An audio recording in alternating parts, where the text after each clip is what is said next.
लोकसभा आम चुनाव को लेकर सभी पार्टियां जी तोड़ मेहनत कर रही है। बिहार में एनडीए जहां सभी 40 सीटों पर जीत का दावा कर रहा है, वहीं इंडिया ब्लॉक के सभी दल ये मानकर चुनाव प्रचार कर रहे हैं कि इस बार बिहार की सभी सीटों पर उनका कब्जा होगा। अधिक से अधिक सीटें जीतने को लेकर बीजेपी और इंडिया ब्लॉक के नेता कॉन्फिडेंट कम, परेशान ज्यादा हैं। इन सब के बीच बिहार के मुख्यमंत्री नीतीश कुमार किसी और ही बात को लेकर धर्म संकट में फंस गए हैं। उनके धर्म संकट का सबसे बड़ा कारण है उनकी सरकार के 2 मंत्रियों की संतानों का एक ही लोकसभा सीट पर चुनाव लड़ना।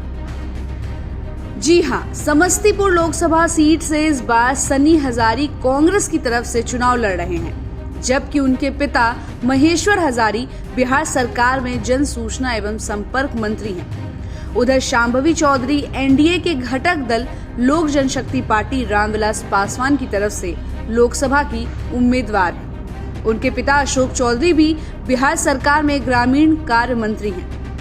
नीतीश कुमार पूरे बिहार में घूम घूम कर भाजपा नेतृत्व वाली एनडीए के प्रत्याशियों के समर्थन में सभाएं कर रहे हैं, प्रत्याशियों के लिए वोट भी मांग रहे हैं, जबकि समस्तीपुर जाने के बारे में सोच भी नहीं रहे हैं।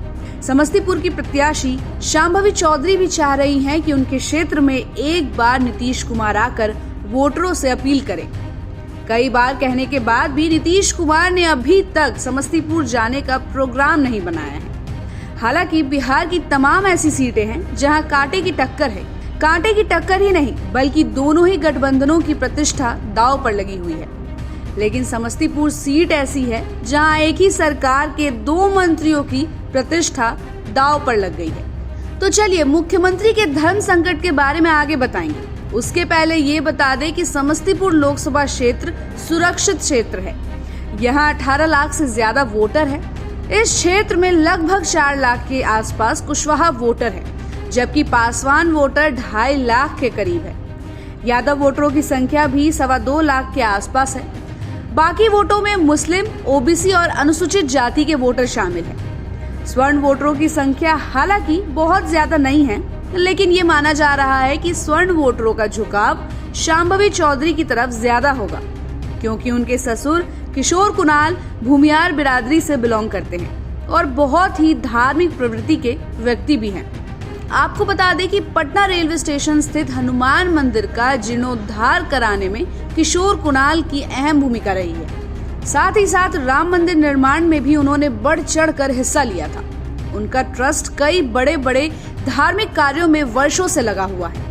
ऐसे में संभव है कि किशोर कुणाल उस क्षेत्र के धार्मिक प्रवृत्ति और स्वर्ण वोटरों को लुभाने की कोशिश करेंगे और शायद वो उसमें कामयाब भी हो जाएंगे।